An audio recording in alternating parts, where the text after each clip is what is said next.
Yo guys, it's your boy Mikey. Today we're gonna talk about, you know, uh, the why US actually took over the archaeological site of the Tomb of Gilgamesh, and this be the possible reason for them to invade Iraq in the first place?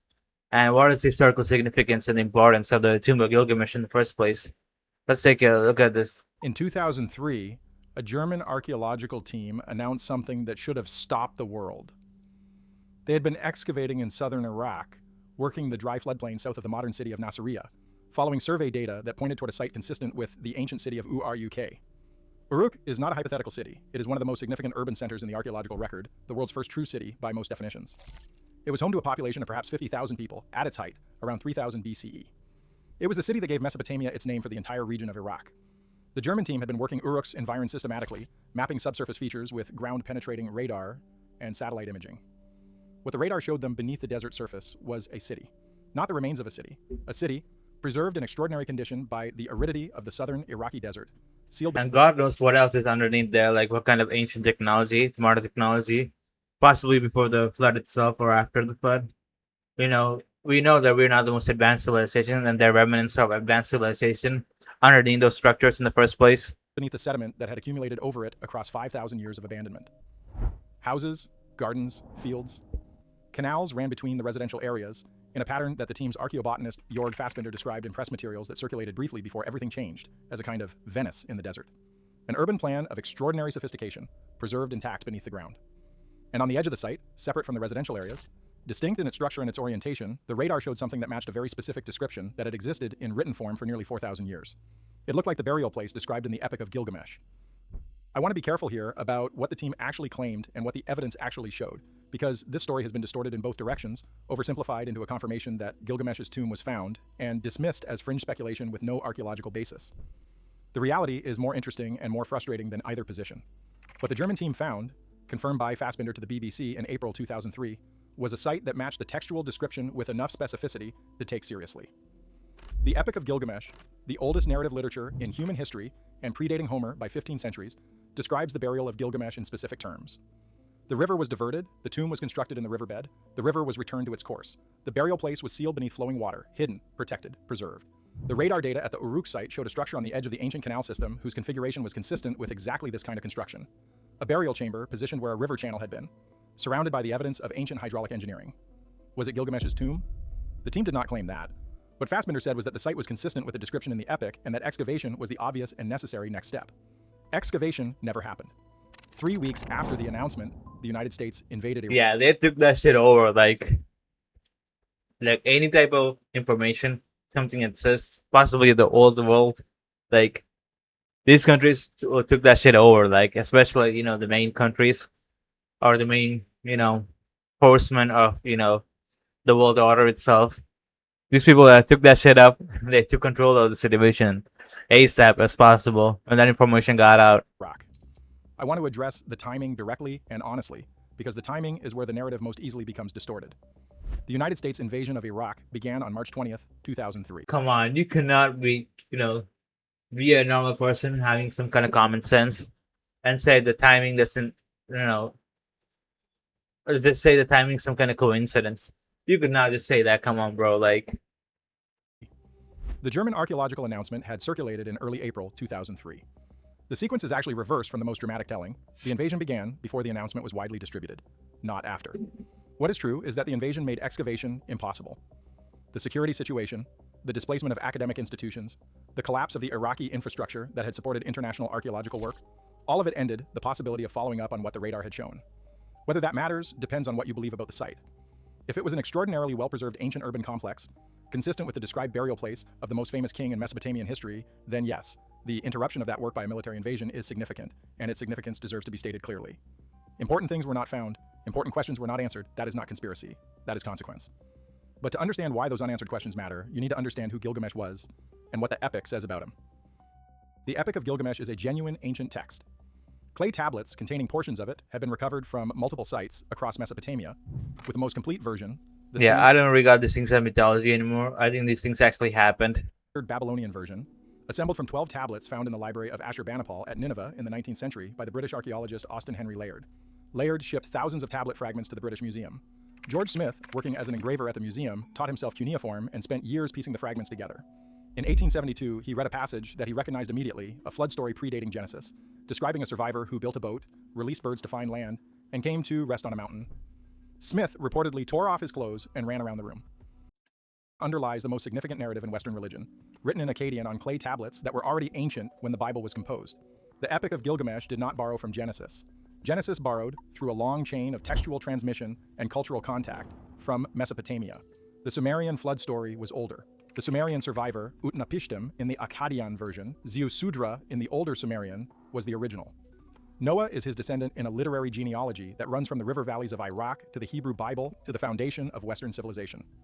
But the flood story is one episode in a longer narrative. The Epic of Gilgamesh is primarily about a king. Gilgamesh ruled Uruk. The Sumerian king list, the clay prism in the Ashmolean Museum at Oxford that lists the kings of Sumer before and after the flood, includes him. He is listed as the 5th king of the first dynasty of Uruk after the Yeah, we know about the Sumerian kings list and, the supposed, chronology of the kings doesn't match the mainstream history itself. flood, with a reign of Made a video on this long ago. 126 years. His father is listed as a demon. His mother is the goddess Ninsun. By the king list, he is a historical figure, embedded in the same document that lists verifiable Sumerian kings confirmed by archaeology. The epic describes him differently from the administrative record. It says he was 2/3 divine and 1/3 human. It says his body was extraordinary, his beauty described in terms that suggest a physical presence beyond the human norm. It says he possessed knowledge that no other human being had. He had seen the secret things, had been to the ends of the earth, had returned from distances no other man had traveled, and had inscribed on a lapis lazuli tablet all that he had learned. A lapis lazuli tablet, inscribed, stored. The epic says this tablet was sealed in the foundation deposit of the walls of Uruk, not hidden by accident, deliberately preserved. The architectural tradition of foundation deposits, objects buried intentionally in the foundations of buildings for permanent preservation, is archaeologically documented throughout Mesopotamia. Foundation deposits have been found. They contain What was embedded in that tablet in the first place? So what did they actually found? They had to come from the other hemisphere, the US, and they had to invade that shit and took over. What was like what was the contents of the supposed tomb or whatever they actually found? What was it? objects. What they contain, the text says, was Gilgamesh's record of everything he knew. What did Gilgamesh know? The epic describes his journey to the ends of the earth in search of immortality following the death of his companion Enkidu. He passed through the mountain of the sun, the tunnel through which Utu, the sun god, traveled by night from west to east. He crossed the waters of death. He found Utnapishtim, the flood survivor, the one mortal granted immortality by the gods, living at the edge of existence. He learned from Utnapishtim. He found the plant of rejuvenation at the bottom of the sea. He lost it to a Edge of existence, what does that mean? Crazy. snake. He returned to Uruk. What he brought back was not the plant and not immortality. What he brought back was the knowledge that only he, among all human beings, had acquired through that journey. And he wrote it down on lapis lazuli and sealed it in the walls of his city. Now I want to address what happened in Baghdad in the same weeks that the German team's discovery was being discussed, because the two stories intersect It's crazy. You could not see this as coincidence. in ways that deserve careful examination. The Iraq Museum in Baghdad held approximately 170,000 objects at the time of the invasion, one of the most significant collections of Mesopotamian antiquity in the world. It contained artifacts spanning 10,000 years of human civilization in the region, from Neolithic tools to Babylonian administrative records. Among its holdings were objects that had never been fully studied, cataloged, or published, artifacts whose significance was known to specialists, but whose content had not been fully examined. In the days following the fall of Baghdad on April 9, 2003, the museum was looted. Approximately 15,000 objects were taken, including pieces from the secured basement storerooms, areas that required keys. Yeah, we know that was a thorough cleanup by the mainstream of whoever controls the world itself. And they're getting their marching orders from, they clean that shit up real fast. And specific knowledge of the building's layout to access. The selective nature of the theft was noted by investigators, including Colonel Matthew Bogdanos, who led the subsequent military investigation. Bogdanos documented that the pattern of theft suggested multiple actors with different levels of access and different objectives. Some thefts were opportunistic. Display cases were smashed. Visible objects were taken. Others were targeted, with specific items taken from secured locations, accessed with apparent foreknowledge of what was there and where it was kept. Bogdanos was careful not to overstate his conclusions. What the investigation established was that the pattern was not consistent with random looting alone. Some portion of the theft appeared organized and specific. What was specifically targeted, and by whom, was not determined. I am not asserting that the Iraq Museum was looted to acquire Mesopotamian technology or ancient knowledge or any of the more dramatic interpretations that have been applied to the invasion. What I'm asserting Maybe that was why they were so afraid of they had to come and make that cleanup so fast because they don't want any kind of contradictions in our mainstream history or any kind of ancient technology falling into the supposed wrong hands of the public itself. Is that a collection of incalculable historical significance was left unprotected at a moment of military action, that the theft that followed showed signs of organized targeting alongside opportunistic looting, and that the objects removed have not been fully accounted for. Among the things that were in that museum, Sumerian medical tablets, astronomical records, administrative documents from periods not yet fully studied, and objects from foundation deposits of ancient Mesopotamian buildings whose contents had not been exhaustively examined. Foundation deposits, like the ones in the walls of Uruk, UK. The site that the German radar survey identified was never excavated.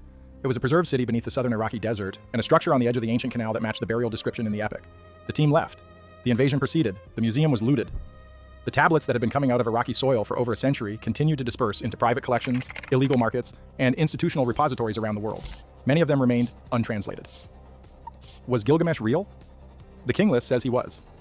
The city he built, Uruk, 100% sound mythology. He's just 100% real. Come on, bro. Like at this point, is real and documented. The walls he constructed, described in the epic's opening lines as something a future traveler could inspect and verify, have been found. The foundation deposits in those walls have been located, though not all have been opened. The inscribed lapis lazuli tablet, the epic, says he sealed inside those foundations, has not been found.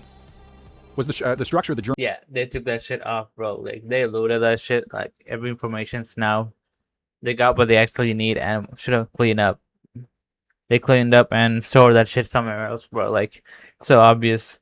German team's radar identified the burial place described in the epic. The team thought it was consistent enough to excavate. They never got the chance. What was in the Iraq museum that was specifically targeted by organized actors during the looting? The investigation established that something was targeted.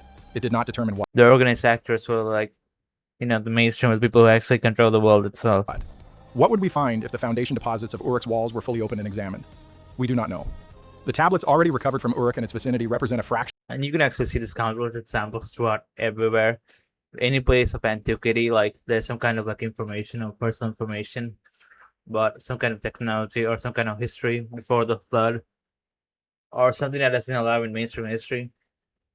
These people came and cleaned all that shit up, took over that shit, cleaned that up, loot that shit, and or they'll do some kind of techniques like it got caught on fire, some kind of like they give some kind of fake alibi kind of shit like fire, and they loot terrorist attack. These are the same MOs they actually use for extraction of data. Why? Because they don't want the public to know about any of the shit. Of what the site likely contains. The city is vast.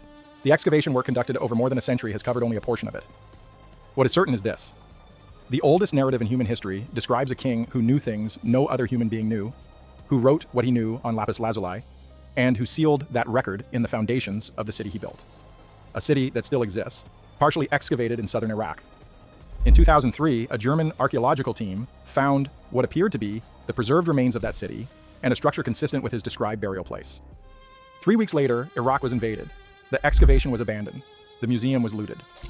Gilgamesh looked upon the walls of Uruk and is described in the epic as saying to the person who will one day stand where he stood, inspect the foundation, examine the brickwork, climb the wall, look at the foundation deposit of lapis lazuli. The city is there. The walls are there. Yeah, what was embedded in this lapis lazuli tablet, and was it just a normal tablet, some kind of like ancient technology whatsoever? Who knows? The foundation deposits have not all been opened. The oldest story ever written describes a man who saw the secret things, knew everything, and made sure it would survive. Whatever he put in those walls... Yeah, what was the secret of Gilgamesh uncovered when he go to the ends of the old Earth, his journey to meet Utnapishtim, or that dude, like, we can call it Noah, like, what kind of information did he garner? What kind of information did he get throughout all his journey that has to, inscribed on the lapis lazuli tablet?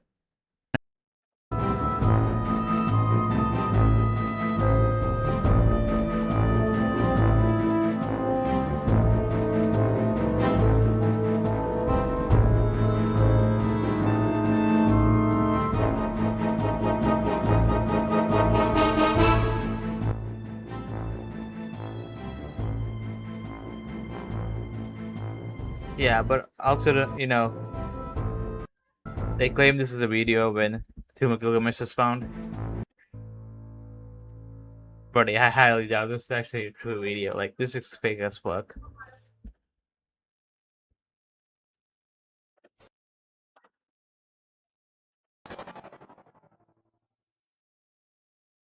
Everyone who's we, bro. Like,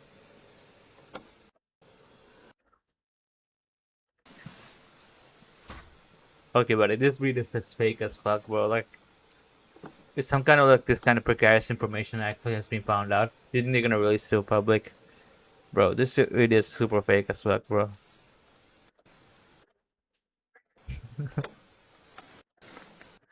Yeah, this video is super fake. Like, this is what the mainstream releases in the public to do damage control. It was just regular tomb, bro. Yeah, this is fake as fuck. So obvious, made of fucking cardboard. Like,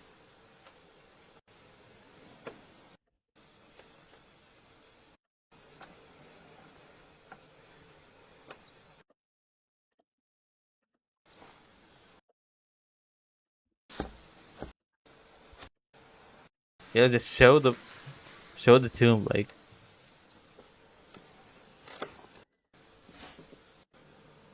yeah, this video is fake as fuck. Like, there's a lot of misinformation out there also. Like, regarding this stupid shit.